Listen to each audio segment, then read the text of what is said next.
In the vast tapestry of the universe, where stars whisper ancient secrets and winds carry forgotten tales, lies a sacred and timeless path, a journey through the uncharted landscapes of the human soul.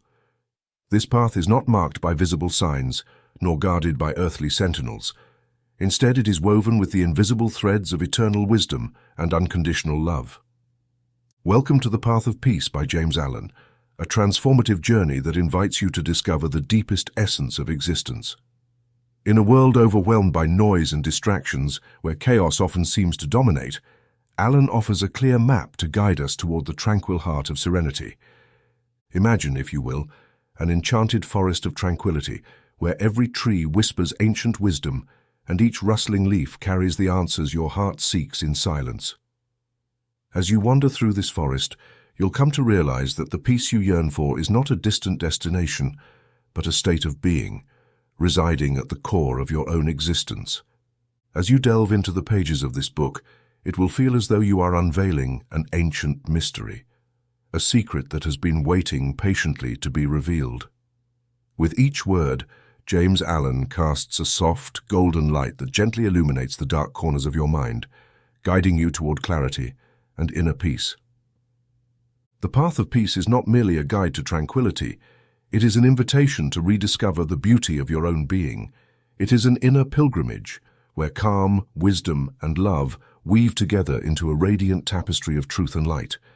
Close your eyes, take a deep breath, and allow Allen's words to wrap you in their serene embrace.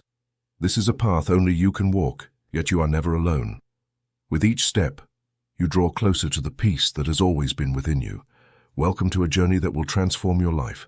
Welcome to the Path of Peace. Spiritual meditation is the path to divinity, the mystical ladder from earth to heaven, from error to truth, from pain to peace. All saints have climbed it. Every sinner must reach it sooner or later, and every weary pilgrim who turns away from himself and the world, resolutely facing the Father's house, must place his feet on its golden steps. Without its help, you cannot rise to the divine state, nor achieve divine resemblance or peace. The eternal glories and pure joys of truth remain hidden from you. Meditation is intense concentration on an idea or subject with the aim of fully understanding it. Not only will you understand everything I constantly tell you, but you will grow more and more into its likeness because it becomes incorporated into your own being and becomes something that belongs to you. Therefore, if you constantly meditate on what is selfish and degrading, you will ultimately become selfish and degrading. If you think about what is pure and unselfish, you will surely become someone pure and unselfish. Tell me, what do I know about what you think about more frequently and intensely, where your soul naturally turns during your silent hours, and I will tell you what place of pain or peace you are visiting, and whether you are drawing closer to the divine or the bestial. There is an inevitable tendency to become literally the embodiment of the quality on which one meditates most frequently. Let the object of your meditation be above and not below, so that each time you turn to it, your thoughts rise. Let it be pure and not mixed with any selfish element. Thus your heart will be purified and drawn closer to the truth, and will not be contaminated and irreparably dragged into error. Meditation, in the spiritual sense I am using now, is the secret of all spiritual growth in life and knowledge. Every prophet, sage, and savior has reached this level through the power of acute meditation. He meditated on the truth until he could say, "I am the truth." Jesus meditated on divine immanence until he could finally declare, "I and my Father are one." Meditation centered on divine realities is the scene and soul of prayer. It is the soul's silent arrival at the eternal. Simple prayer of request without meditation is a body without a soul. It is useless for elevating the mind and heart above sin and pain. If you pray daily for wisdom, peace, higher purity, and a more complete realization of truth, yet what you pray for remains distant from you, it means you are praying for one thing while living in the thought and act of another. If you cease acting this way, turning your mind away from everything you selfishly cling to that prevents you from possessing infinite realities, if you no longer ask God to give you what you do not deserve, or to grant you the love and compassion that you are unable to offer to others, but begin to think and act in the spirit of truth, day by day you will grow into these realities, until you ultimately unite with them. Whoever wishes to gain all earthly advantage must be prepared to work energetically for it, and it would be truly foolish to wait idly, thinking it will come simply by asking.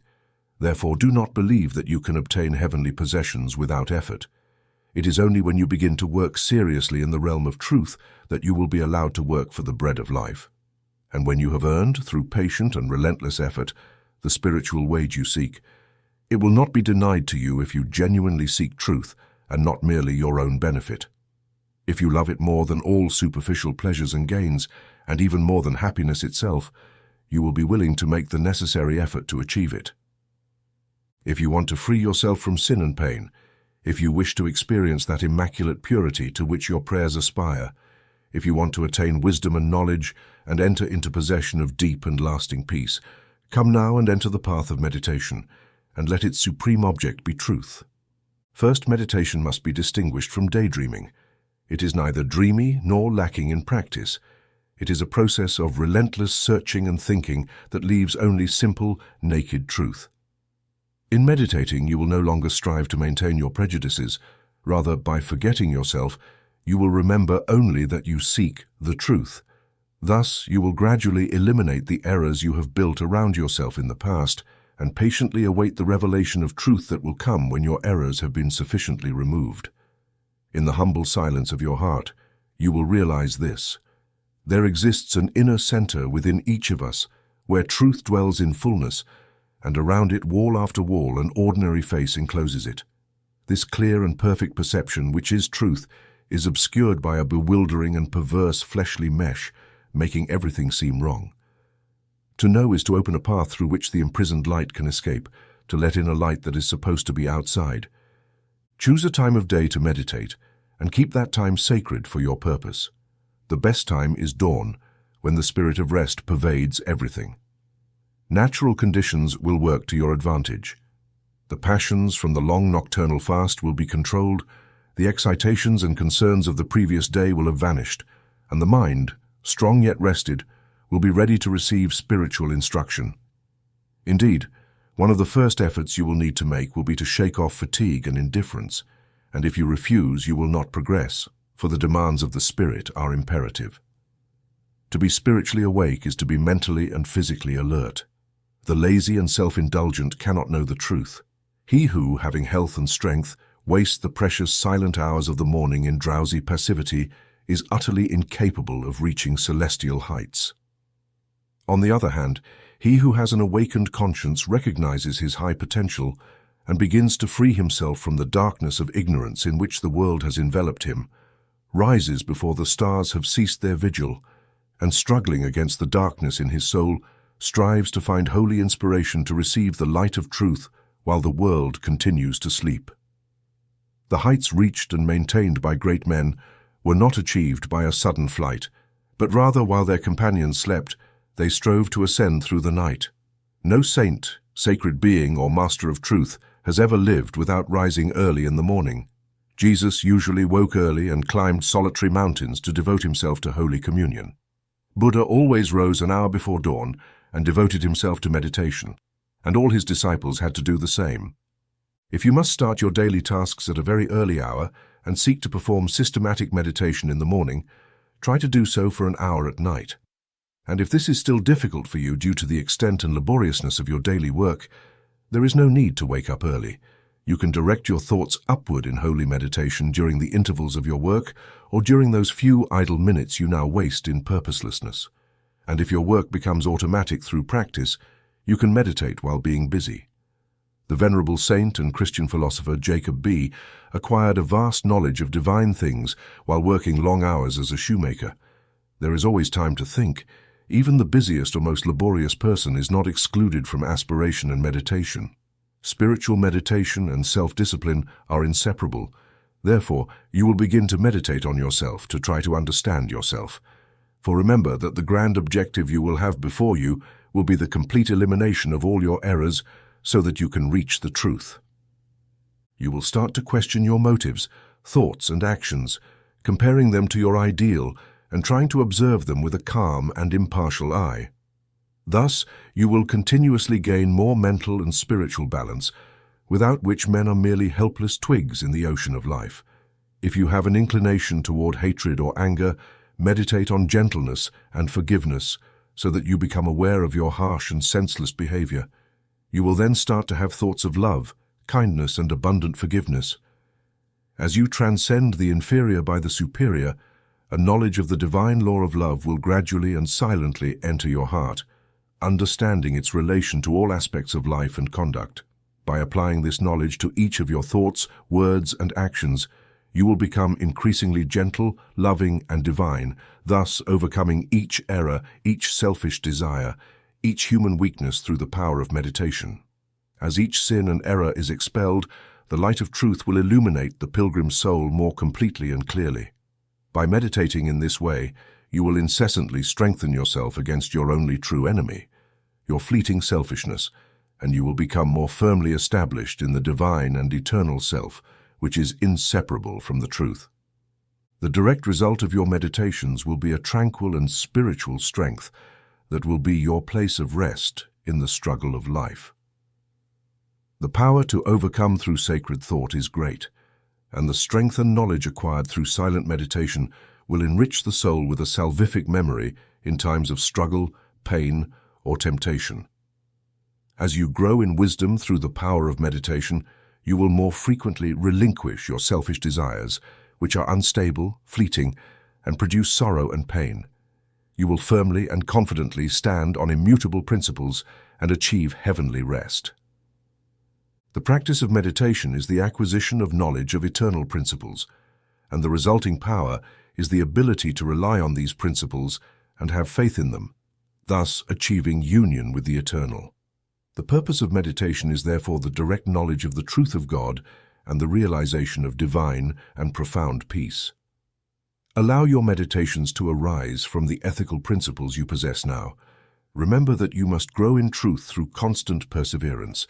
If you are an Orthodox Christian, meditate constantly on the immaculate purity and divine excellence of Jesus' character, and apply all his precepts to your inner life and outer conduct to approach his perfection. Do not be like those religious people who, refusing to meditate on the law of truth and practice the commandments of their master, content themselves with formal worship, cling to their particular creeds, and remain in the circle of sin and suffering. Strive to rise above all selfish attachment to partial gods or sectarian beliefs, above dead formalism and lifeless ignorance, by following the lofty path of wisdom with your mind fixed on immaculate truth. You will encounter no stopping point other than the realization of truth. He who meditates seriously perceives a truth, so to speak, distant, and then realizes it through daily practice. Only he who practices the word of truth can know the doctrine of truth, for although truth may be perceived through pure thought, it is only actualized through practice, as the divine Gautama Buddha said. He who indulges in vanity rather than meditation, forgetting the true purpose of life and clinging to pleasure, will eventually envy those who have devoted themselves to meditation. Buddha instructed his disciples in the 5 great meditations, which are as follows. Meditation on love. Adjust your heart so that you desire the well-being of all beings, including the happiness of your enemies. Meditation on compassion. Think of all beings in distress, vividly representing their sufferings and anxieties in your mind to awaken a deep compassion in your soul. Meditation on joy. Think of the prosperity of others and rejoice in their happiness. Meditation on impurity. Consider the harmful consequences of corruption, the effects of sin, and the often superficial pleasures of momentary indulgence, whose consequences can be fatal. Meditation on serenity. Rise above love and hatred, tyranny and oppression, wealth and need, and view your own destiny with impartial calm and perfect tranquility. Through these meditations, Buddha's disciples attained the knowledge of truth. It does not matter whether you dedicate yourself to these particular meditations, as long as your goal is truth, as long as you have that hunger and thirst for righteousness that forms a holy heart and a blameless life in your meditations. Let your heart grow and expand with ever-widening love until it embraces the whole universe with cautious tenderness, freed from all hatred, passion, and condemnation. Just as the flower opens its petals to receive the morning light, open your soul to the glorious light of truth. Lift the wings of aspiration, do not be afraid, and believe in the highest possibilities. Believe in the possibility of a life of absolute submission, impeccable purity, and perfect holiness in the realization of the highest truth. He who believes thus ascends quickly to celestial hills, while the unbelievers continue to wander obscured and laboriously in the valleys, wrapped in mist, believing, desiring, and meditating thus, making your spiritual experiences divinely sweet and loving, and the revelations that will adorn your inner vision glorious. As you realize divine love, divine justice, divine purity, the perfect law of good or God, great will be your joy and profound your peace. The old things will pass away, and all things will become new. The veil of the material universe, so dense and impenetrable to the eye of error, so fine and diffuse to the eye of truth, will be lifted, and the spiritual universe will be revealed. Time will cease, and you will live solely in eternity.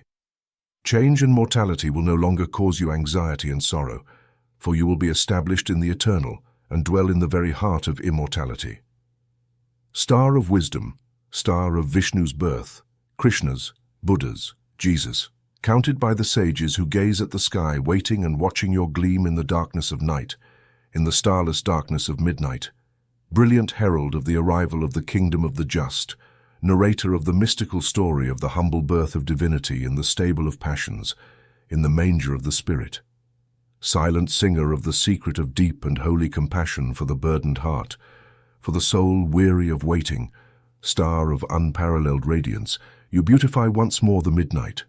You delight again the sages who observe in the darkness of beliefs, tired of the endless battle with the millstones of evil, tired of lifeless idols, dead forms of religions, exhausted from waiting for your radiance. You have ended their despair, guided their path. Astra has returned, the ancient truths at the heart of all your watchers, to the souls of those who love you. You speak of joy and happiness, of peace coming from pain. Blessed are those who can see you, the weary wanderers of the night. Blessed are those who feel the pulsation in their chest, who sense the beat of a deep and restless love stirred in them by the great power of your radiance. Let us truly learn your lesson. Learn the spirit with humility. Learn the gentle spirit with wisdom and joy. Ancient star of the holy Vishnu, Krishna, Buddha, Jesus. The acquisition of spiritual power. The world is filled with men and women seeking pleasure, excitement, and novelty, who seek to conduct themselves in laughter or tears, who do not desire strength, stability, and power, but prefer weakness, and eagerly devote themselves to scattering the power they have. Because few people are willing to make the necessary sacrifice to acquire power, and even fewer are ready to patiently forge their character and be guided by their unstable thoughts and impulses. To be weak and useless is to lack the ability to properly control and direct these forces. Men with energetic animal passions possess much of the fierceness of beasts, but this is not power. The elements are present, but it is only when this fierceness is mastered and submitted by a higher intelligence that true power begins. Men can only grow in power by accessing increasingly higher states of consciousness and intelligence. The difference between a weak man and a powerful man does not lie in the strength of his personal will, as a stubborn man is often weak and foolish, but in the center of consciousness that characterizes his states of knowledge. Seekers of pleasure, lovers of excitement, hunters of novelty, and victims of impulsive and hysterical emotions lack the knowledge of the principles that provide balance, stability, and influence. A man begins to develop power when, by controlling his impulses and selfish inclinations, he relies on the highest and calmest science within him and starts to stabilize himself in his principles. The realization of unchanging principles in consciousness is both the source and the secret of the highest power. When, after much searching, suffering, and sacrifice, the light of an eternal principle illuminates the soul, a divine serenity and indescribable joy occur. He who has realized this ceases to wander and remains balanced and self-mastered. He ceases to be a slave to passion and becomes a master builder in the temple of destiny. The man dominated by the ego and not by a principle changes behavior when his selfish comforts are threatened. Determined to defend and protect his own interests, he considers all possible means to achieve this, constantly thinking about how to protect himself from his enemies. Being too egocentric to realize that he himself is his own enemy, the work of such a man is doomed to failure because it is distant from truth and power. All effort based on this will extinguish. Only work built on an indestructible principle endures. The man who relies on a principle remains the same calm, fearless, and self-mastered man in all circumstances. When the hour of trial comes and he must choose between his personal comforts and the truth, he relinquishes his advantages and remains steadfast. Even the thought of possible torture or death cannot change or divert him. The ego-centered man views the loss of his wealth, comforts, or life as the greatest of tragedies. The man of principles considers these incidents insignificant and not to be compared to the loss of character or truth. For him, abandoning the truth is the only event that can truly be called a tragedy. Crisis moments reveal who are the followers of darkness and who are the children of light. The time when disaster, ruin, and persecution threaten is the one that separates the sheep from the goats and shows to the reverent eyes of future generations the men and women of power. It is easy for a man, as long as he can enjoy his possessions, to convince himself that he believes in and adheres to the principles of peace, brotherhood, and universal love. But if his privileges are threatened, or if he imagines they are in danger, he begins to call for war, demonstrating that he believes in and supports conflict, selfishness, and hatred, rather than peace, brotherhood, and love. He who does not relinquish his principles when threatened with losing all earthly things, including his reputation and life, is the man of power whose word and work will endure. It is the man whom the future world will honor, revere, and worship, rather than the one who abandons the principle of divine love on which he relied and in which he had full confidence. Jesus endured extreme agony and deprivation, and today the world bows before him, overflowing with enthusiastic adoration.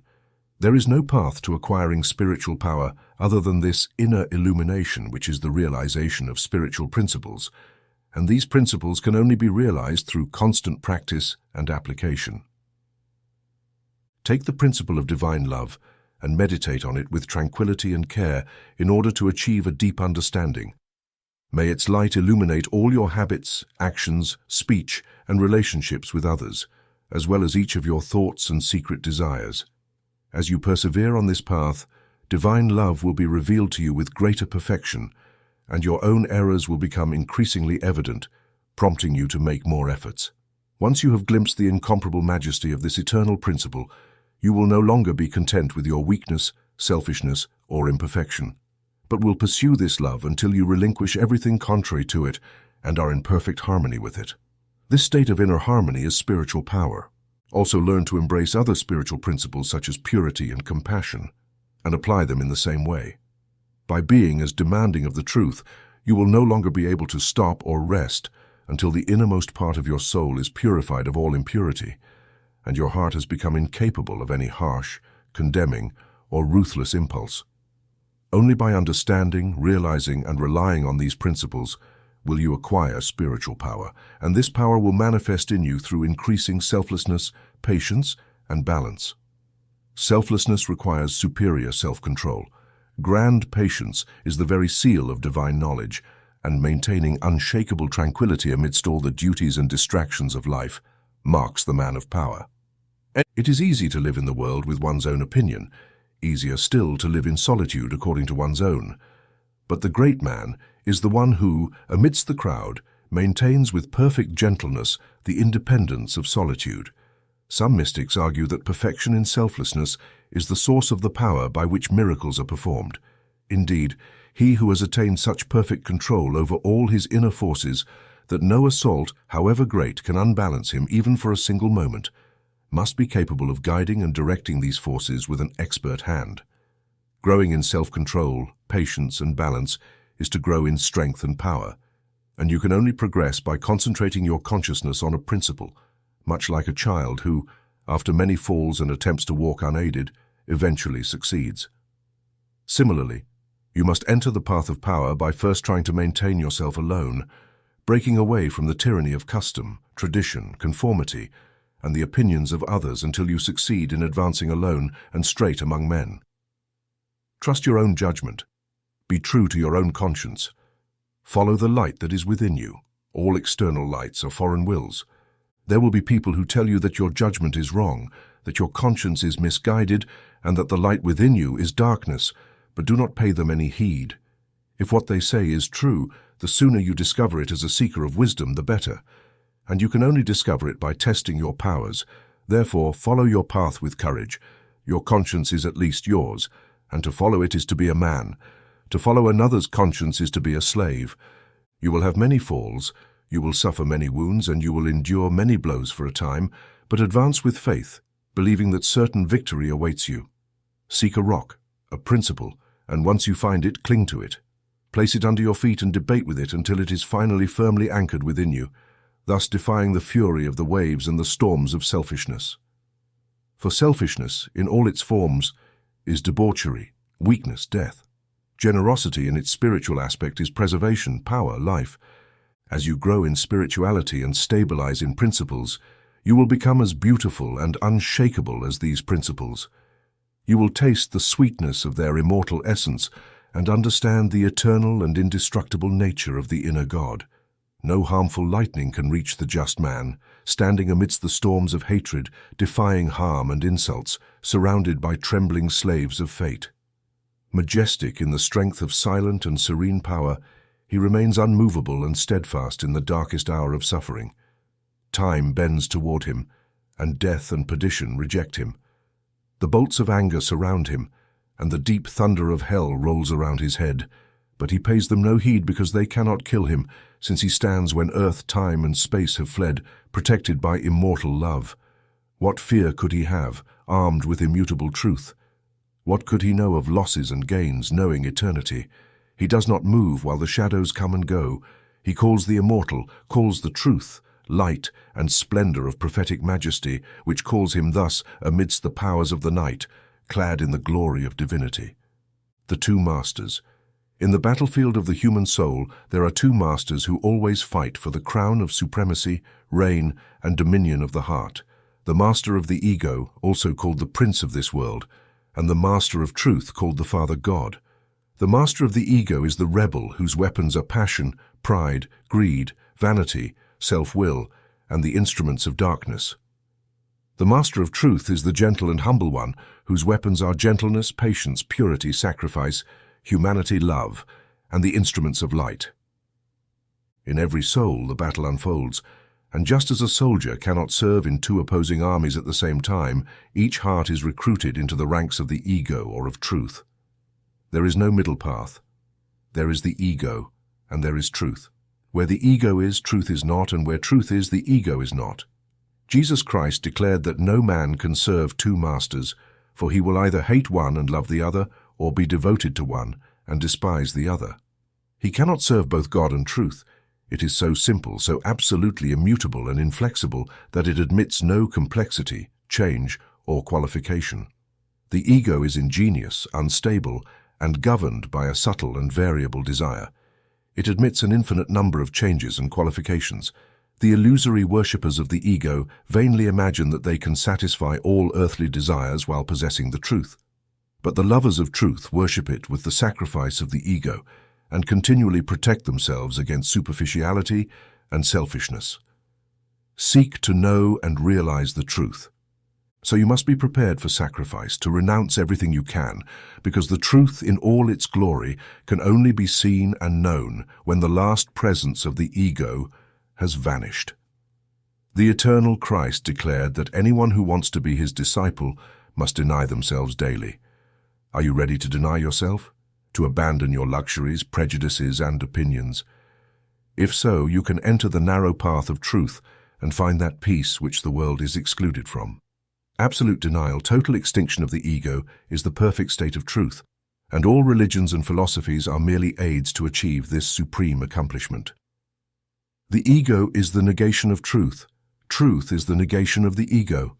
When you let the ego die, you will be reborn in truth.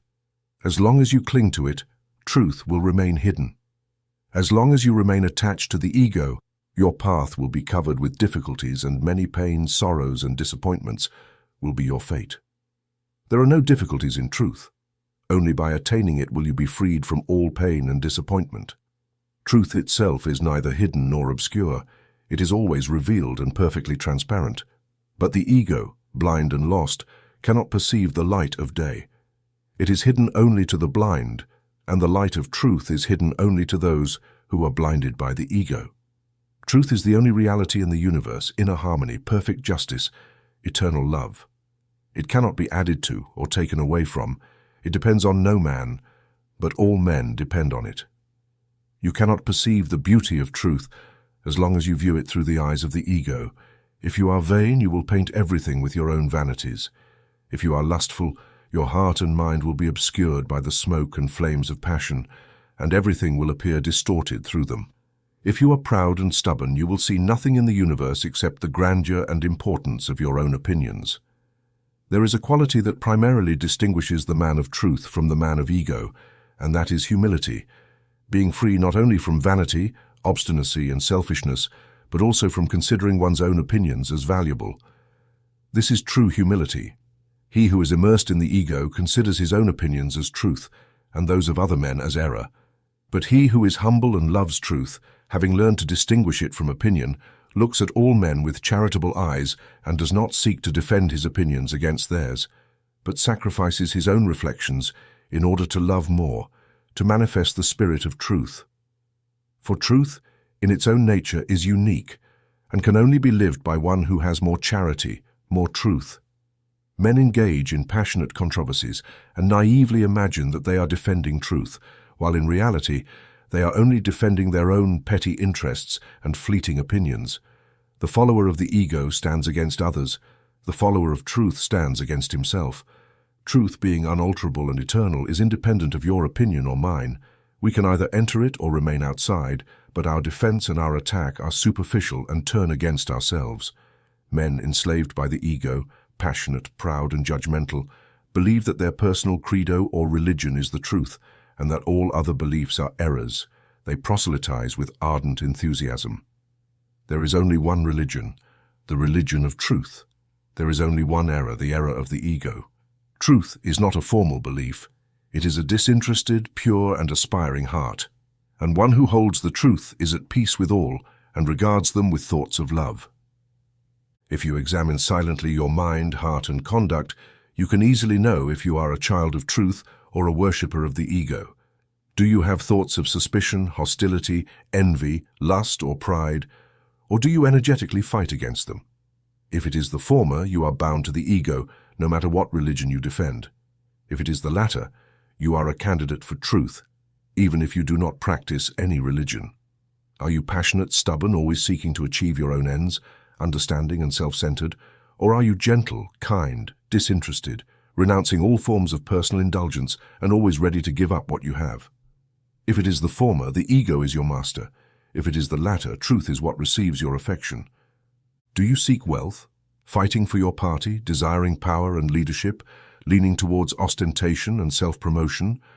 Or have you renounced the love of wealth, given up all struggle, content to remain in the shadows and go unnoticed, having ceased to talk about yourself, and to regard yourself with self-satisfied pride? If it is the former, even if you imagine you worship God, the God of your heart is the ego. If it is the latter, even if you withhold the worship of your lips, you dwell with the Most High. The signs that characterize the lover of truth are unmistakable. Listen to the Holy Chrism declare them in Edwin Arnold's magnificent interpretation of the Bhagavad Gita: boldness, solitude of the soul, the will to always strive for wisdom, the open hand and controlled desires, as well as pity and love for solitary study. Humility, righteousness, care not to damage any living thing. Truthfulness, slowness to anger, a spirit that lightly passes over what others value, equanimity and charity that does not look for faults in men. Tenderness toward all sufferers, a contented heart, undisturbed by desires, a gentle, modest, and grave appearance, with a nobly mixed virility of patience, strength, and purity. A non-venging spirit, having never placed too much value on oneself. Such are the signs, O Indian prince, of one whose feet are set upon this beautiful path that leads to heavenly birth. When men lost in the rugged paths of error and ego forget the heavenly birth, the state of holiness and truth, they then establish artificial standards to judge one another and make acceptance and adherence to their own particular theology the proof of truth. Thus men are divided against each other with incessant enmity, struggle, and endless pain and suffering. Listen, are you seeking to realize the birth in truth? There is only one path, Let the ego die. Distance yourself from all those luxuries, appetites, desires, opinions, limited conceptions and prejudices to which you have clung tenaciously until now. Do not allow them to keep you enslaved any longer, and truth will be yours. Cease to consider your own religion as superior to all others, and strive humbly to learn the supreme lesson of charity. No longer defend the provocative idea of struggles and pains, where the Saviour you worship is the only Saviour, and that which your brother worships with ardent sincerity is an impostor. Carefully seek the path of holiness, and you will realize that every holy man is a Saviour of humanity. Renunciation of the ego is not simply about forgetting external things. It involves the renunciation of inner sin and error. Truth is not found in abandoning vain clothes or riches, abstaining from certain foods, or speaking meekly, but in renouncing vanity, the desire for wealth, abstaining from lust and self-contentment, renouncing all hatred, conflict, condemnation, and self-seeking, and becoming gentle and pure of heart. By doing these things, one finds truth, and doing this first and not second is disloyalty and hypocrisy, while the second already includes the first. You can renounce the external world and isolate yourself in a cave or in the depths of a forest, but you will carry all your selfishness with you, and unless you renounce that, your misery will be great and your deceit profound. You can remain exactly where you are, fulfilling all your duties while renouncing the inner world. To be in the world without belonging to it is the highest perfection, the most blessed peace, the greatest victory. Renunciation of the ego is the path to truth. Enter the path. There is no pain like hatred, no suffering like passion, no deception like sense. One who has progressed on this path has surpassed the ego and begins to see things in their rightful relation. One who is carried away by passion, prejudice, taste or distaste, inclines everything according to that personal prejudice, and is merely the fruit of his own illusions. One who is absolutely free from all passion, prejudice, preference and partiality, sees things as they are, appreciates others as they truly are, observes all things with their proper propositions and in their correct relation. Having nothing to attack, defend, hide or protect, he is at peace and has attained the profound simplicity of virtue. For the impartial, tranquil and blessed state of mind and heart is the state of truth, and one who attains it dwells with the angels and stands at the foot of the Supreme. Knowing the great law, the origin of pain, the secret of suffering, and the path of emancipation through truth, how could one engage in struggle or condemnation? For even knowing that the world is blind and selfish, surrounded by clouds of its own illusions, and wrapped in the darkness of error and ego, and that it cannot perceive the steady light of truth, and is incapable of understanding the profound simplicity of the heart that is dead, one also knows that when the epochs of suffering have accumulated mountains of pain, the soul of the world, crushed and overwhelmed, will fly to its final refuge, and when the epochs are complete, every prodigal son will return to the refuge of truth. Thus he lives in goodwill toward all, and regards them with that tender compassion a father shows to his lost children. Men cannot understand the truth because they cling to the ego, because they believe in it and love it, believing it to be the only reality, while in fact it is the only illusion. When you cease to believe in the ego and to love it, you will abandon it. It will fly to the truth. Only then will you find the eternal reality. When men become intoxicated by the wines of luxury, pleasure and vanity, the thirst for life grows and strengthens within them, and they deceive themselves with dreams of bodily immortality. But when the time comes to reap the fruit of their own sowing, and they are overwhelmed by pain and suffering, then crushed and humbled, renouncing the ego and all their intoxications, they come with broken hearts to the only immortality, the immortality that destroys all illusions, spiritual immortality in truth. Men pass from evil to good, from ego to truth, through the dark door of pain, for pain and ego are inseparable. It is only in the peace and bliss of truth that all pain is overcome. If you suffer disappointment because your desired plans have failed, or because someone has not lived up to your expectations, it is because you are attached to the ego. If you have remorse for your conduct, it is because you have yielded to the ego. If you feel overwhelmed by discontent and regret due to another person's attitude toward you, it is because you have nurtured the ego. If you feel hurt by what has been said or done about you, it is because you are following the painful path of the ego. All suffering comes from the ego. All pain ends in truth.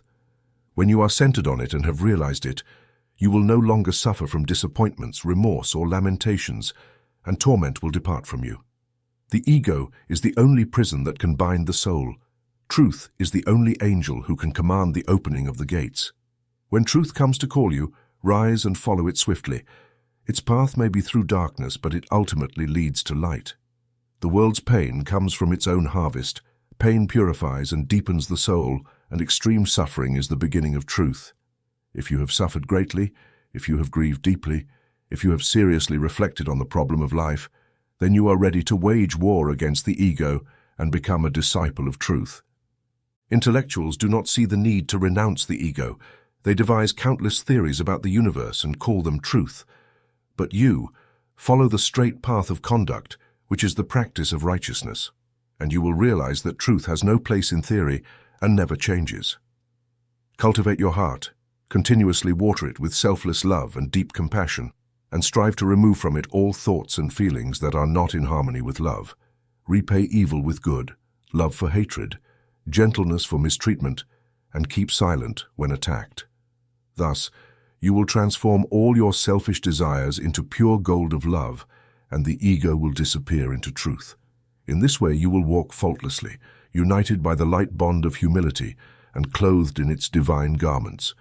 Young, weary brother, your struggle and effort end in the heart of the Master of Truth through the bleak desert of ego, for he leads you, thirsty, toward the refreshing waters of truth. When, on the path of your quest and sin, the joyful stream of life flows, become the green oasis of love. Come, return, and rest. Know the end and the beginning, the sought and the seeker, the seer and the seen. Your master does not reside in inaccessible mountains, nor in mirages floating in the air, nor in magical springs on sandpaths surrounded by despair in the dark desert of selfishness. Cease seeking, weary spirit, the painful footprints of your king, and if you wish to hear the sweet sound of his voice, become deaf to all voices that sing vain melodies to you. Flee ephemeral places, renounce all that you have, leave everything you love, and naked enter the sanctuary of inner distribution. The highest, the most sacred, the immutable is there in the heart of silence, the abode. Leave sorrow and sin, leave your painful wanderings. Come and bathe in his joy while he whispers to your soul what it seeks and does not lead you astray. Thus cease, weary brother, your struggle and effort. Find peace in the heart of the Master of Truth. With the dark desert of ego, cease your laborious wandering. Come drink from the beautiful waters of truth, realization of selfless love.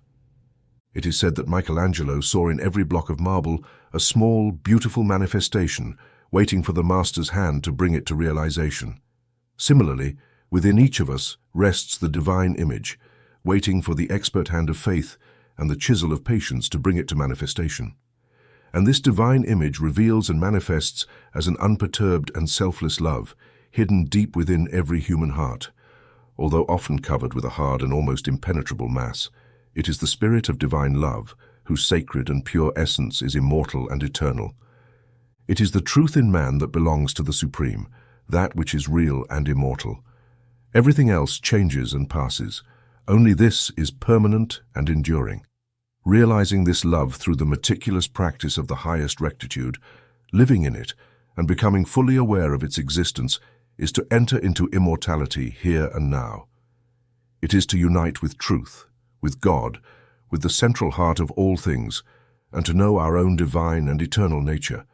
To attain this love, to understand it and experience it, one must work persistently and carefully on the heart and mind. One must constantly renew patience and strengthen faith, for there will be much to remove and realize before the divine image reveals itself in all its glorious beauty. He who resolutely aims to achieve the highest does not view this as defeat. All failures are apparent, not real. Each slip, each fall, each return to selfishness is a learned choice, an acquired experience from which a grain of wisdom emerges that helps the one striving to reach the goal. One must recognize that with your efforts, we can build a ladder. If we wish to place our feet below, every act of shame is stepping onto the path that leads without error to the divine. The failures of one who recognizes himself this way are as many dead ego identities upon which we climb, as if ascending steps toward higher things. Once you recognize your failures, sorrows, and sufferings as voices clearly telling you where you are weak and defective, where you fall short of what is true and divine, you will then begin to analyze yourself insistently. Each stumble, each pinch of pain will show you where you need to work and what you need to eliminate from your heart to bring it closer to the resemblance of the divine, of perfect love. As you improve over time, increasingly detaching from inner selfishness, selfless love will reveal itself to you. When you increase your patience and calm as your arrogance, temper, and irritability distance themselves from you, and as the most powerful lusts and prejudices cease to dominate and enslave you, then you will know that the divine awakens within you, that you are drawing closer to the eternal heart, and that you are not far from that selfless love, the possession of which signifies peace and immortality. Divine love is distinguished from human loves by this extremely important characteristic. It is free from partiality. Human loves cling to a particular object to the exclusion of everything else, and when that object is taken away, the suffering is great and profound for the one who loves. Divine love encompasses the entire universe and, without clinging to any part, contains the whole within itself. One who achieves this by gradually purifying and amplifying their human loves, until all selfish and impure elements are eliminated, ceases to suffer. Human loves are narrow and limited, mixed with selfishness, which causes suffering. No pain can arise from love that is absolutely pure and seeks nothing for itself. However, human loves are absolutely necessary as stages toward the divine, and no soul is ready to partake in divine love until it has mastered the deepest and most intense human love. It is only by traversing human loves and sufferings that one reaches and realizes divine love. All human loves are ephemeral, like the forms they attach to, but there is a love that is eternal and does not concern itself with appearances. All human loves face human hatreds, but there is a love that knows no opposition or reaction, divine and free from any stain of ego, which spreads its fragrance equally to all. Human loves are reflections of divine love and bring the soul closer to the reality of love that knows neither pain nor change. It is good for the mother, united with passionate tenderness, to see the small and vulnerable form of flesh in her womb overwhelmed by the dark waters of pain. When she sees it buried in the cold grave, it is good for her tears to flow and her heart to suffer, for this allows her to remember the transitory nature of joys and sensory objects, and to draw closer to the eternal and inexhaustible reality. It is good for the lover, the brother, the sister, the spouse to experience deep anguish, and find themselves plunged into darkness when the object of their affections is torn away. So they learn to direct their love toward the invisible source of all things, where alone permanent satisfaction is found.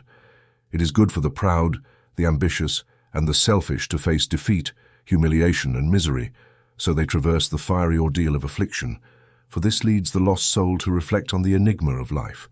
Only in this way can the heart be softened, purified, and prepared to receive the truth. When the sting of anguish penetrates the heart of human love, when the gloom, solitude, and abandonment darken the soul of friendship and trust, then the heart turns towards the protective love of the eternal and finds rest in its silent peace. One who turns to this love is not rejected, left without consolation, nor pierced by anguish, nor surrounded by gloom. They will never be abandoned by the dark hour of trial.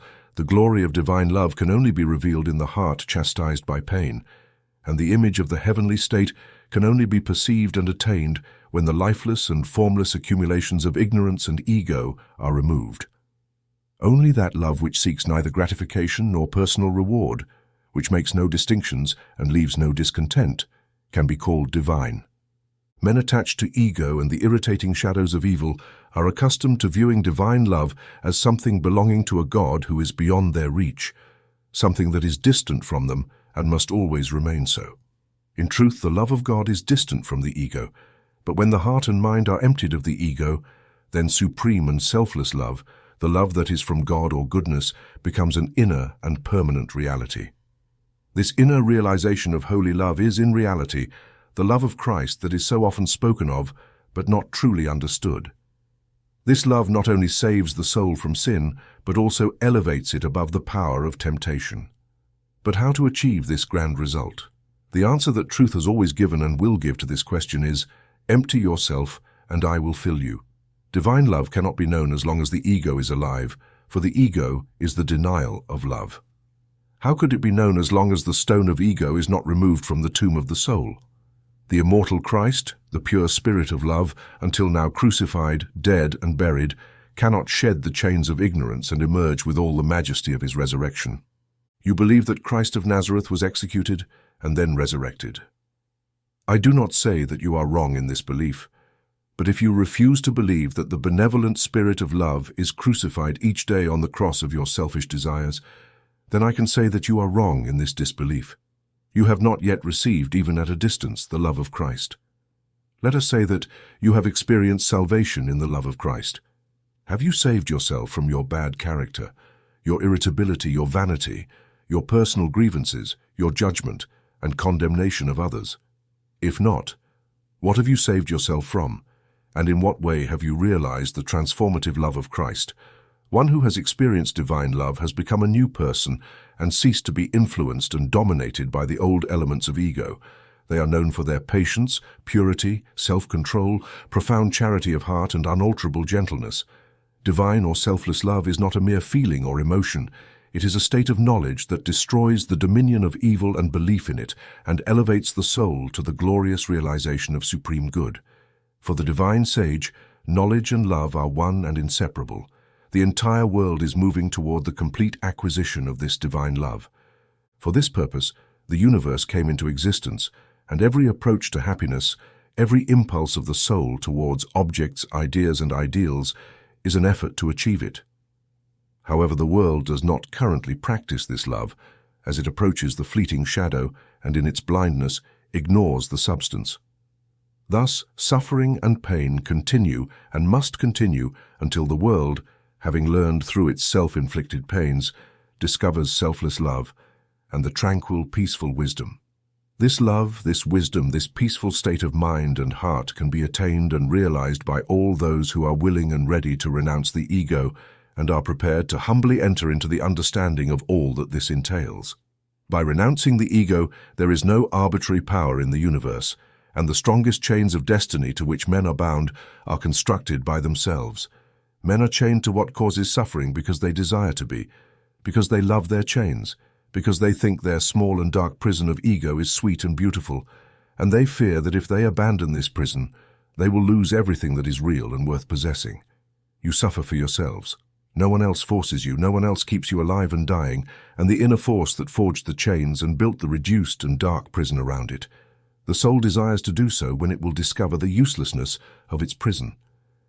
When long suffering has prepared it to receive limitless light and love, as shadow follows form and smoke comes after fire, so effect follows cause, and suffering and joy are consequences of the thoughts and actions of men. There is no effect in the world around us that does not have its hidden or revealed cause and that aligns with absolute justice. Men reap a harvest of suffering because in the past, whether near or distant, they have sown the seeds of evil. They also reap a harvest of joy due to the seeds of good they have sown. If a man meditates on this and strives to understand it, he will begin to sow only seeds of good and burn the hatred and weeds he previously cultivated in the garden of his heart. The world does not understand selfless love because it is obsessed with seeking its own pleasures and trapped in the narrow limits of fleeting interests, thus confusing, in its ignorance, pleasures and interests with real and permanent things. Enveloped in the flames of carnal desires and burning with anxiety, it does not see the pure and peaceful beauty of the truth. Fed by the shells of error and self-deception, it is excluded from the abode of all-seeing love. Lacking this love, and unable to understand it, men establish countless reforms that involve no inner sacrifice, each imagining that their reform will set the world right forever while continuing to multiply evil by integrating it into their own hearts. Only that which is dedicated to changing the human heart can be called a reform, for all evil originates from within it, and only when the world, setting aside selfishness and partisan struggles, has learned to choose divine love, will it realize the golden age of universal blessing. Let the rich cease to despise the poor, and the poor cease to condemn the rich. Let the greedy learn to give and the voluptuous to be pure. Let the partisans cease to argue, and the uncharitable begin to forgive. Let the envious strive to rejoice for others, and the slanderers blush at their conduct. Let men and women follow this path, and the golden age will be near. He who purifies his own heart is the one who benefits the world the most.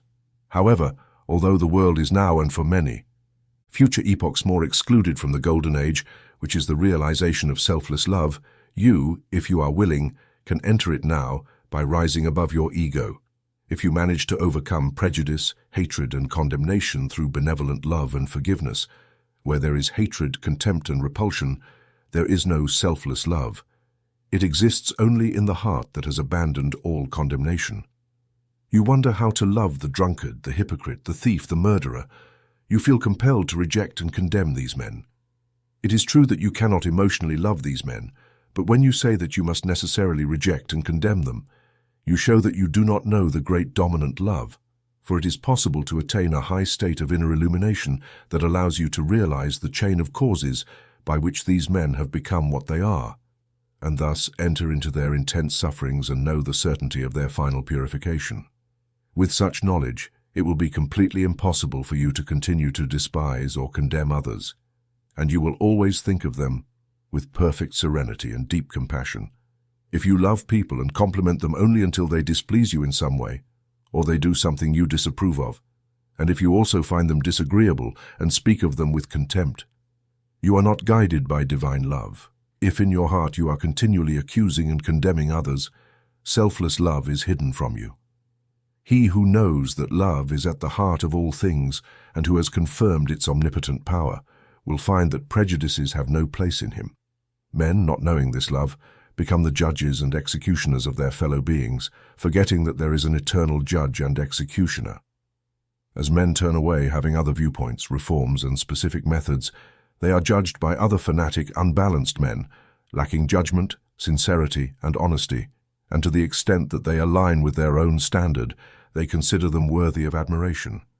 These are ego-centered men, but he whose heart is fixed on supreme love neither qualifies nor judges men. He does not seek to bring others to his own viewpoints, nor to convince them of the superiority of his methods.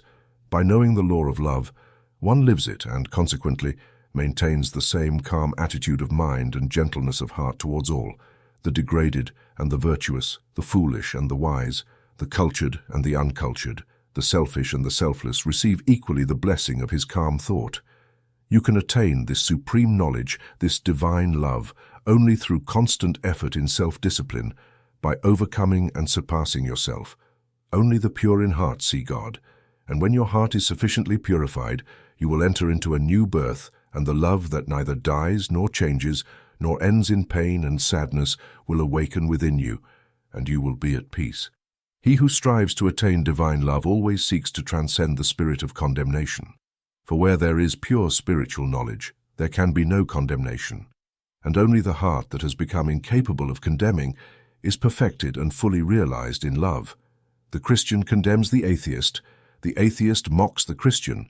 Catholics and Protestants are constantly engaged in a war of words, and the spirit of conflict and hatred prevails where there should be peace and love. He who hates his brother is a murderer. He crucifies the divine spirit of love, and until you can regard people of all religions, as well as those who have none, with the same impartial spirit free from all contempt, and with perfect justice, you will still need to strive to obtain that love which grants freedom and salvation to its possessor. Divine knowledge, selfless love, completely destroys the spirit of condemnation, dispels all evil, and raises the consciousness to the height of pure division where love, kindness, and justice are seen as universal, supreme, omnipotent, and indestructible. Train your mind in strong, impartial, and gentle thinking. Train your heart in purity and compassion. Train your tongue in silence and honest, firm speech. Thus, you will enter the path of holiness and peace and ultimately attain immortal love. By living in this way, without trying to change others, without conquering through debate, teaching without flattering ambition, the wise will discover you, and you will effortlessly win the opinion of men and their hearts, for love is omnipotent, and the thoughts, works, and words of love can never disappear. To know that love is universal, supreme, omnipotent, to free oneself from the difficulties of evil, to relinquish inner worry, to know that all men strive to realize the truth, each in their own way, to be content without regret, serene, This is peace, joy, immortality, divinity, the realization of selfless love. I stood on the shore and saw the rocks resisting the assault of the mighty sea, and when I thought about how they had withstood countless blows through eternity, I said, "To wear away this solid mass, the incessant efforts of the waves are in vain." But when I thought about how the rocks had eroded and saw the sand and debris at my feet, poor passive remnants of exhausted resistance, moving where the waters were, then I saw ancient landmarks beneath the waves and knew that the waters had the stones as their slaves. I saw the powerful work of the waters through their patient gentleness and their unceasing flow, how the proudest promontory was laid at their feet and the massive hills were brought low, how the gentle drops conquered the adamantine wall and led it to its fall. Then I knew that the hard and resistant sin must finally yield to the eternal gentleness of love, which goes and comes, always flowing. The proud rocks of the human soul, all resistance must be worn away and past, and every heart will finally surrender upon entering the infinite. Since the beginning of time, man, despite his bodily appetites and desires, amidst all his obsession with earthly and ephemeral things, has always been intuitively aware of the limited, transient, and illusory nature of his material existence. In his lucid and silent moments, he has sought to attain an understanding of the infinite and has yearned with a torn aspiration towards the serene reality of the eternal heart. While he imagines that earthly pleasures are real and satisfying, pain and sorrow remind him at every moment of their unreal and limited nature. He always strives to believe that complete satisfaction is found in material things, but he is aware of an internal and persistent rebellion that contradicts this belief, simultaneously rejecting his essential mortality. This constitutes an inherent and eternal proof that only immortality, eternity, and infinity can offer permanent satisfaction and continuous peace. Thus, the common ground of faith, the root and source of all religion, the soul of fraternity and the heart of love, man is essentially and spiritually divine and eternal. Buried in mortality and preoccupied with worry, he always strives to enter into the awareness of his true nature. The spirit of man is inseparable from the infinite and can be satisfied by nothing else but this place. The burden of pain will continue to weigh on the heart of man, and the shadows of pain will obscure his path until he ceases to wander in the world of material dreams and returns to his home in the reality of eternity. Just as the smallest drop of water detached from the ocean contains all the qualities of the ocean, so the man detached in consciousness from the infinite contains in himself its likeness. And just as the drop of water must, by the law of its nature, eventually find its way back to the ocean and be lost in its silent depths, so man, by the infallible law of his nature, must return to his source and be lost in the great ocean of infinity. Returning to unite with the infinite is man's quest. Entering into perfect harmony with the eternal law is wisdom, love, and peace. But the divine state is and must always be incomprehensible to what is strictly personal. Personality, separation, and selfishness are the same thing in addition to being the antithesis of wisdom and divinity. Separation and selfishness dissolve through the unconditional abandonment of personality, and man enters into possession of his divine heritage of immortality and infinity. The earthly and selfish spirit considers the abandonment of personality as the gravest of calamities, as the most irreparable loss, but it is the supreme and incomparable blessing, the only real and lasting gain. The spirit that is not illuminated by the internal laws of being or by the nature and destiny of its own life clings to fleeting appearances, to objects that have no enduring substance, and thus temporarily disappears among the torn debris of its own illusions. Men cling to the flesh and fill it as if it were to last forever. Although they try to forget the proximity and inevitability of their disappearance, the fear of death and the loss of everything they cling to darkens their happiest hours, and the chilling shadow of their own selfishness follows them like a spectre. With the accumulation of temporary comforts and luxuries, the divinity within them is tainted and sinks deeper into materiality, into the fleeting life of the senses. Where there is sufficient intellect, theories about the immortality of the flesh are considered indisputable truths. When a man's soul is so distorted by selfishness in one of its forms, it loses the power of spiritual analysis and confuses the temporary with the eternal, the ephemeral with the permanent, mortality with immortality, and error with truth. Thus, the world is filled with theories and speculations that have no basis in human experience. Every physical body contains within it, from the moment of its birth, the elements of its own destruction, and by the unalterable law of its own nature it must die. The transient in the universe can never become permanent. The permanent can never end. The mortal cannot become immortal, and the immortal can never die. The temporary cannot be eternal, nor can the eternal be temporary. Appearance will never transform into reality. What dissolves in appearance cannot become truth. Error cannot change into truth, nor can truth become error. Man cannot immortalize the flesh, but by triumphing over the flesh and renouncing all its inclinations, he can enter into the realm of immortality. Only God possesses immortality, and only by attaining a state of divine consciousness does man enter into immortality.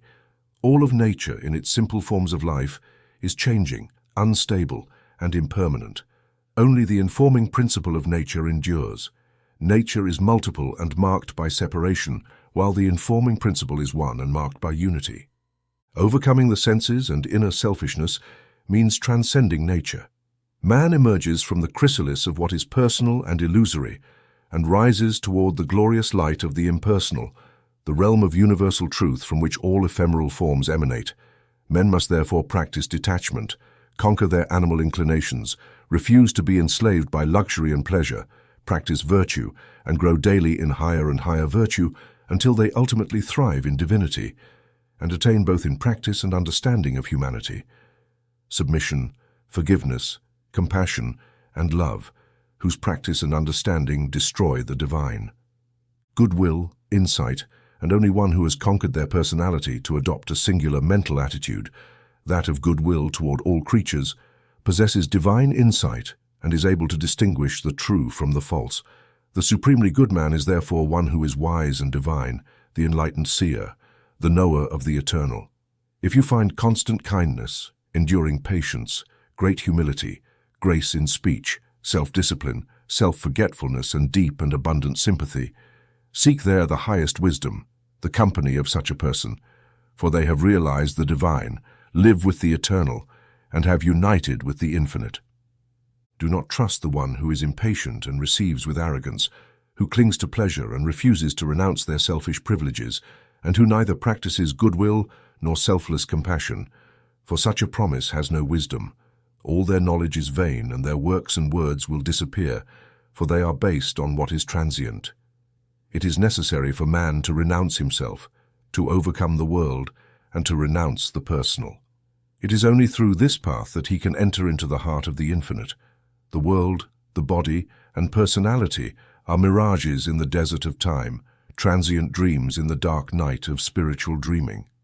Those who have crossed the desert and are spiritually awakened are the only ones who have understood the universal reality, where all appearances dissipate and where dream and deception are destroyed. There is a great law that demands unconditional obedience, a unifying principle that is the basis of all diversity, an eternal truth in which all earthly problems pass like shadows. Realizing this law, this unity, this truth, is to enter into the infinite and unite with the eternal. Building one's life on the great law of love is to enter into rest, harmony, and peace, and to turn away from all participation in evil and discord, to abandon all resistance to evil and omission of what is good, and to return to unwavering obedience to the holy inner tranquility, means to be at the most intimate core of things, to attain a living and conscious experience of this eternal and infinite principle, which must always remain as a hidden mystery to the simple perceptive intellect until this principle is realized. The soul does not settle in peace, and one who realizes thus is truly wise, not with the intelligence of scholars, but with the simplicity of a pure heart and divine humanity. Entering into the realization of the infinite and the eternal is to rise above time, the world, and the body, which constitute the realm of darkness, and to stabilize in immortality, heaven, and spirit, which are the domain of light. Entering into the infinite is not a mere theory or feeling, it is a vital experience, the result of frequent practice of inner purification. When one no longer even vaguely believes that the body is the true man, when all appetites and desires are completely subdued and purified, when emotions are calm and subdued, and when the ebb and flow of the intellect are maintained in a perfect position, then only will consciousness unite with the infinite. Only then are childlike wisdom and profound peace assured. Men grow weary and age due to the obscure problems of life, and end up dying with these problems unresolved, as they cannot see their way out of the darkness of personality, being too distracted by their limitations, and seeking to preserve their personal lives. Man loses the greatest impersonal life in truth by clinging to what is transient. Thus, the knowledge of the eternal remains closed. Through the abandonment of the self, all difficulties can be overcome, and there is no error in the universe that the fire of inner sacrifice cannot burn away like straw. No problem, however great, can vanish like a shadow under the extraordinary light of goodness. Problems exist only in our own self-created illusions and disappear when the self is abandoned.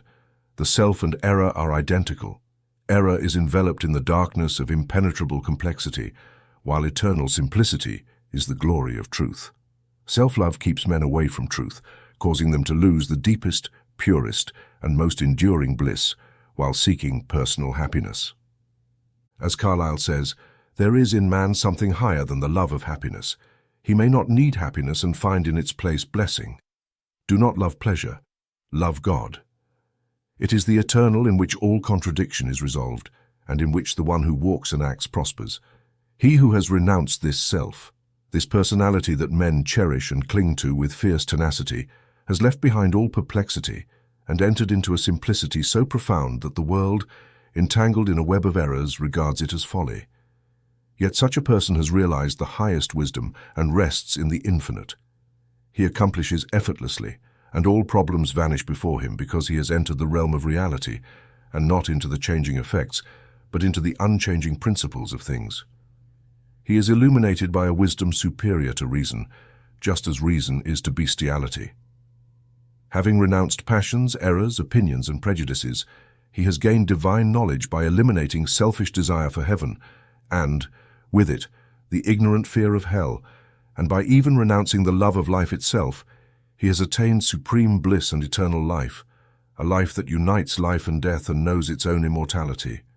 By renouncing everything without limitations, he has gained everything and rests in peace in the refuge of the infinite. Only he who has freed himself to the point of being as content to disappear as to live, or to live as to disappear, is fit to enter the infinite.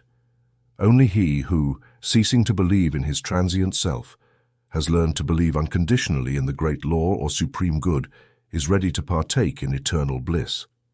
For such a person, there are no more lamentations, disillusions, or regrets, for where all selfishness has disappeared, such sufferings cannot exist, and they know that everything that happens is for their own good and are content, for they are no longer enslaved by the self, but by the Supreme. The changes of the earth no longer affect them, and when they hear of wars and rumors of conflicts, their peace is not disturbed. Where men become angry and cynical and boastful, they bring compassion and love, even if appearances are contrary. They know that the world progresses, and that through its laughter and tears, its life and care, through its follies and efforts, weaving both within and without sight to the end, from the beginning, through all virtue and sin rolled out from the great roll of God, the thread of light runs. When a fierce storm rages, no one becomes angry, for they know it will pass quickly. And when the storms of battle abound in the world, the wise man, looking with eyes of truth and pity, knows what will happen and that pieces of broken hearts will remain to build the temple of immortal wisdom, greatly patient, infinitely compassionate, deep, silent, and pure.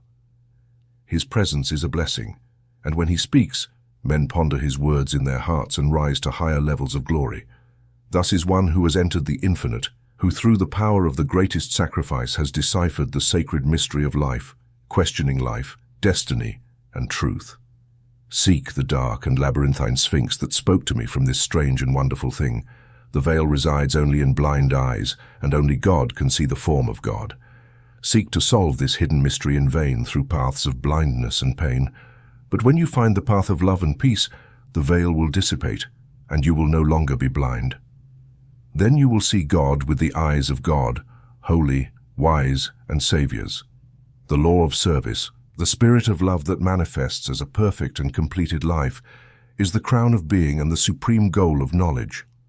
On this earth, the measure of a man's truth is the measure of his love, and truth is very distant from one whose life is not governed by love.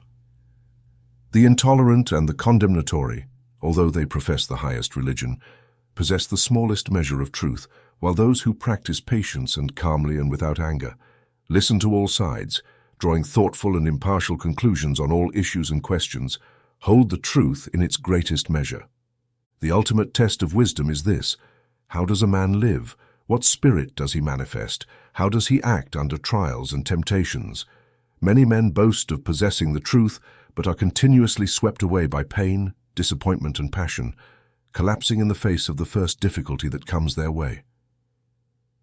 Truth would not exist if it were not unalterable, and to the extent that a man relies on truth, he becomes steadfast in virtue, rising above his passions and emotions and his changing personality. Men create fleeting dogmas and call them truth. Truth cannot be formulated. It is original and always beyond the reach of intellect. It can only be experienced through practice. It can only manifest with an untouchable heart and a perfect life. So who, among the abundance of schools, beliefs, and parties, holds the truth? The one who lives it, who practices it, who, having risen above these proliferations by surpassing himself, no longer engages with them but stands elsewhere, tranquil, self-controlled, calm, and master of himself, freed from all quarrels, prejudices, and condemnations, and who grants to all the joyful and selfless love of the divinity within him. He who is patient, calm, kind, and forgiving in all circumstances manifests the truth. Truth will never be demonstrated by verbal arguments or scholarly treatises, for if men do not experience truth in infinite patience, immortal forgiveness, and total compassion, no words can demonstrate it. It is easy for the passionate to be tranquil and patient when alone or in quietude, just as it is easy for the few charitable to be kind and amiable when treated with kindness. But he who maintains his patience and calm under all trials, who remains greatly gentle and kind in the most difficult circumstances, is the only one who possesses immaculate truth. And this is so because these high virtues belong to the divine and can only be manifested by one who has attained the highest wisdom, who has renounced his passionate and selfish nature, who has realized the supreme and unalterable law and has harmonized with it. Therefore, let men cease from discussing with passion and vanity about the truth, and let them think, say, and do those things that produce harmony, love, and goodwill. Let them practice the virtue of the heart, and humbly and carefully seek the truth that frees the soul from all error and sin, from everything that sullies the human heart and darkens like an endless night the path of wandering souls on earth. There is a great law that encompasses everything and is the foundation and cause of the universe. The law of love has been called by various names in different countries and eras, but behind all these names, the same unalterable law can be discovered by the eye of truth. Names, religions, and personalities are transient, but the law of love remains always. To possess the knowledge of this law, to enter into conscious harmony with it, is to become immortal, invincible, indestructible. It is through the soul's effort to realize this law that men return again and again to live, suffer, and die. And when suffering is reached, personality disappears, the carnal quantity and death are destroyed, for consciousness unites with the eternal. The law is absolutely impersonal, and its most important expression is that of service. When the purified heart has realized the truth, it is called to be the greatest, most sacred, and final sacrifice. That of the well-deserved pleasure of truth.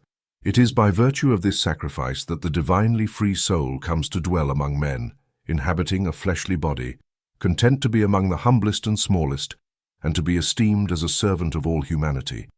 This great humility manifested by the saviors of the world is the seal of divinity, and he who has eliminated personality and become a living and visible manifestation of the spirit of impersonal, eternal, and unlimited love is the only one worthy of receiving the unconditional adoration of transcendence. Only he who succeeds in humbling himself with this divine simplicity, involving the extinction of the self and spreading over all the spirit of selfless love, is exalted beyond all measure, receiving the spiritual domain of the hearts of humanity. All the great spiritual masters have deprived themselves of luxuries, comforts, and personal rewards, renounced temporal power, and lived and taught the unlimited and impersonal truth. Compare their lives and teachings, and you will find the same simplicity, the same self-sacrifice, the same humility, love, and peace they preach and live. They taught the same eternal principles that destroy all evil, and those who have been acclaimed and worshipped as the saviors of humanity are in reality manifestations of the great impersonal law, being thus free of passion and prejudice, having no particular opinions or doctrines to preach and defend, and never having sought to convert or proselytize. Living in the highest goodness, in supreme perfection, their sole purpose was to elevate humanity by manifesting this goodness in thought, word, and deed. They stand between personal man and impersonal God, and serve as examples for the salvation of humanity enslaved by itself. Men immersed in the self and unable to understand that goodness is absolutely impersonal, deny divinity to all saviors except their own, thus introducing personal hatred and doctrinal controversy. And while they defend their own views with compassion, they regard others as heathens or infidels, thereby nullifying, as far as their lives are concerned, the selfless beauty and holy grandeur of the existence and teaching of their own masters. Truth cannot be limited. It can never be the particular invention of a man, a school, or a nation, and when personality intervenes, truth is lost. The glory of the saint, the sage, the savior lies in realizing the deepest humility, the greatest selflessness, having renounced everything, even his own personality. All his works are holy and enduring because they are free from the stain of the self. They give, they offer, but never think of receiving. They work without regretting the past or anticipating the future, and they seek no rewards. The great laborer has tilled and prepared his field and sown. He knows he has done all he can, and now must trust nature and wait patiently for time to produce the harvest, knowing that no anticipation will change the outcome. On the contrary, the one who has attained the truth is a sower of seeds of goodness, purity, love, and peace, without expecting or seeking results, knowing that there is a great governing law that produces its own harvest in due time and is the source of preservation as well as destruction. Men, not understanding the divine simplicity of a deeply selfless heart, regard their particular savior as the manifestation of a special miracle, something entirely remote and distinct from the nature of things, as if in his ethical excellence he were eternally unattainable for all humanity. This attitude of disbelief, because it is in line with the divine perfectibility of man, paralyzes effort and chains men's souls like ropes to sin and suffering. Jesus grew in wisdom and was perfected through suffering. Jesus became what he truly was, just as Buddha became what he was, and every saint becomes such through incessant perseverance in self-sacrifice. Once you recognize this and realize that, through vigilant effort and hopeful perseverance, you can rise above your lower nature, great and glorious prospects of glory will open before you. Buddha vowed not to abandon his efforts until he achieved the state of perfection and he accomplished his goal. What the saints, sages, and saviors have achieved, you can also achieve if you follow the path they took and indicated, the path of sacrificial service. Truth is very simple. It says, "Renounce the self, come to me by detaching from everything that contaminates, and I will give you rest." All the mountains of commentaries that have accumulated on it cannot obscure this. The heart that ardently seeks justice does not want learning. It can be known despite the many disguises that wandering and selfish men give it. The beautiful simplicity and transparent clarity of truth remain unchanged and full, and the selfless heart enters and participates in its brilliant radiance. Truth is not realized by developing complex theories or building speculative philosophies, but by weaving the network of inner purity, by constructing the temple of a pure life. He who embarks on this holy path begins to control his passions. This is virtue, which is the principle of holiness, and it is the beginning of perfection. The completely earthly man satisfies all his desires, and the only restriction he practices is that which the earthly law he lives in demands. The virtuous man curbs his passions. The saint confronts the enemy of truth in the fortress of his own heart and restrains all selfish and impure thoughts. The holy man is one who is free from passion and all impure thoughts, for whom goodness and purity have become as natural as the fragrance and color of a flower. The holy man is divinely wise. Only he knows the truth in its fullness and has entered into permanent rest and peace. Evil has ended. it has vanished into the universal light of good. Holiness is the badge of wisdom, Krishna said to Prince Arjuna. Humility, truthfulness, passivity, patience, honor, respect for the wise, purity, constancy, self-control, contempt for sensory details, self-sacrifice, the perception of the certainty of evil in birth, death, old age, illness, suffering, and sin. A heart always calm in good and bad fortune, determined efforts to attain the deepest perception of the soul, and the grace of understanding what gain has been possible to achieve. Such is true wisdom, Prince, and what is not so is ignorance. He who constantly struggles against his own selfishness and strives to replace it with complete love is a saint, whether in a country home, amidst wealth and influence, or whether he preaches or remains in obscurity.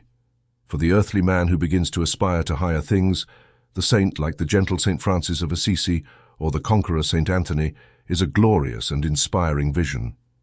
Similarly, an equally captivating reference is that of the sage sitting in serenity, a conqueror of sin and pain, now free from regret or remorse, and whom even temptation cannot reach. But even the sage is drawn to an even more glorious vision, that of the Saviour who actively manifests his knowledge through selfless deeds and makes his divinity more powerful for the good. He dives into the throbbing, afflicted and aspiring heart of humanity, and this is the true service, forgetting oneself out of love for all, losing oneself in work for the whole. As for you, if you think that your many works can save you, being bound to all errors, speaking highly of yourself, your work, and your numerous sacrifices, and exalting your importance, take note of this. Although your fame may fill the earth, all your work will turn to dust, and you will be regarded as the most insignificant in the realm of truth. Only impersonal work can endure. The works of the self are futile and transient. If duties, however humble, are performed without personal interest and with joyful sacrifice, then they accomplish true service and lasting work. When works, however brilliant and seemingly successful, are done out of love for the self, there is ignorance of the law of service and the work disappears. The world has been granted a great and divine opportunity to learn the choice of absolute altruism. The saints, sages and saviors of all time are those who have embraced this task and lived it. All the world's writings are designed to teach this one lesson. All the great masters repeat it. It is too simple for the world, which, in its contempt, stumbles along the complex paths of selfishness. A pure heart is the end of all religion and the beginning of divinity. Seeking this righteousness is to walk the path of truth and peace, and he who embarks on this path will soon feel that immortality which is independent of birth and death. He will realize that in the divine balance of the universe, the most humble effort is not lost, and the divinity of a Gautama or a Jesus is the supreme glory of sacrifice, the end of the soul's pilgrimage through matter and mortality. The world will only complete its long journey when every soul has become like them and has attained the joyful realization of its own divinity.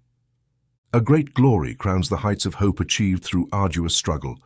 A brilliant honor adorns the seasoned head that has accomplished powerful and beautiful deeds. Riches come to one who strives on the golden paths of success, and fame consecrates the name of one who works with a brilliant spirit.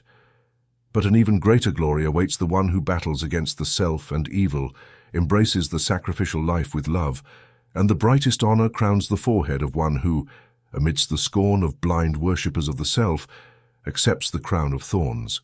The most just and pure riches come to one who strives greatly to walk the paths of love and truth, to soften human lives. He who serves humanity well exchanges fleeting fame for eternal light, joy and peace, and the robes of celestial flame. The realization of perfect peace in the external universe is marked by incessant agitation, change, and constant anxiety, but within the heart of all things resides an undisturbed rest. In this profound silence dwells the eternal. Man partakes in this duality, and both the change and anxiety of the surface and the eternal abode of peace are contained within him. Just as there are silent depths in the ocean that even the fiercest storm cannot reach, there are also silent and holy abysses in the human heart that the storms of sin and pain can never disturb. To reach this silence and live consciously within it is peace. In the external world reigns discord, but in the heart of the universe prevails an uninterrupted harmony. The human soul, torn by discordant passion and pain, blindly moves towards the harmony of the sinless state, and achieving that state and living consciously within it is peace. Hatred separates human lives, motivates persecution, and plunges nations into ruthless war. Yet men, though they do not always understand why, maintain some faith in the shadow of perfect love, and achieving that love and living consciously within it is peace. This inner peace, this silence, this harmony, this love, is the kingdom of heaven, difficult to attain because few are willing to renounce themselves and become children. The gate to heaven is very narrow and tiny. It cannot be perceived by foolish men, blinded by the vain illusions of the world. Even the clairvoyants, who discern the path and seek to enter, find the portal locked and difficult to open. Its enormous bolts are pride, passion, greed, and lust. Men cry out where there is only discord, anxiety, and struggle. Outside of this wisdom, which is inseparable from self-renunciation, there can be no real and lasting peace. Peace from social comfort, fleeting pleasure, or earthly victory is transient by nature and is consumed in the fiery trial. Only celestial peace endures through all trials, and only the selfless heart can know celestial peace. Only holiness is eternal peace. Self-control leads to it, and the ever-increasing light of wisdom partakes in it. The pilgrim on his path partakes in it to the extent that he engages in the path of virtue, but it is fully realized only when the self disappears in the consumption of a pure life.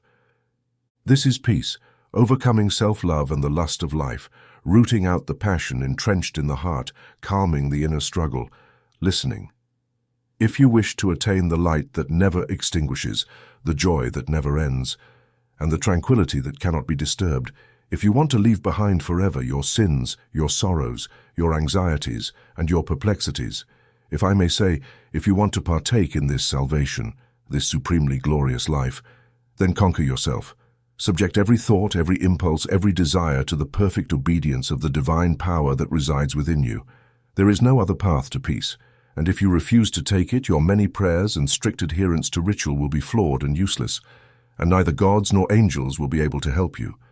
Only he who overcomes receives the white stone of regenerated life, upon which is inscribed the new and infallible name. Withdraw for a moment from external things, from sensory pleasures, intellectual arguments, the noise and excitations of the world, and retreat into the most intimate place of your heart. There, free from the sacrilegious interruption of all selfish desires, you will find a profound silence, a holy tranquility, a blissful rest. Rest for a moment in this sacred place and meditate there. The relentless gaze of truth will open within you, and you will see things as they truly are. This sacred place within you is your real and eternal being. It is the divine, and only when you identify with it can it be said that you are in full possession of your faculties. It is the abode of peace, the temple of wisdom, the house of immortality. Outside of this inner resting place, this mountain of vision, there can be no true peace or knowledge of the divine. And if you can stay there for a minute, an hour, a day, it is possible that you may stay there forever. All your sins and sorrows, your fears and anxieties are yours, and you can cling to them or let them go of your own volition. You maintain your suffering by your own choice. No one else can renounce sin for you. It is for you alone to do so. You must renounce it. The superior master can only tread the path of truth for himself and show you the way. You must walk it yourself to obtain freedom and peace, solely through your own efforts, by renouncing what binds the soul and is destructive to peace. The angels of peace and divine joy are always near, and if you do not see or hear them, nor avoid them, it is because you are not willing to receive them and prefer the company of the evil spirits within you. You are what you want to be, what you desire to be, what you prefer to be. You can begin to purify yourself, and in doing so you will attain peace, or you can choose not to purify yourself, and thus remain in suffering. Set yourself aside then, withdraw from the worry and fever of life. Distance yourself from the burning heat of the self, and enter the inner resting place where the refreshing breezes of peace will calm you, renew you, and restore you. Come out of the storms of sin and anguish, for why be tormented and tempted when the refuge of God's peace is yours? Renounce all quest for the self, renounce the I. Here is God's peace for you. Subdue the beast within you, conquer all selfish disorder, all discordant voices. Transform the base metals of your selfish nature into the pure gold of love, and you will live the life of perfect peace. Thus, by dominating, conquering, transforming, you will traverse or listen as you live in human flesh through the dark waters of mortality and reach the shore where the storms of pain never strike and where sin, suffering, and dark uncertainty cannot reach. Standing on that shore, saint compassionate, awake, master of yourself and joyful in endless joy, you will realize that the spirit was never born. The spirit will never cease to be. It has never had a beginning, an end, time, or principles. These are dreams without birth or death, and the spirit remains unchanged forever.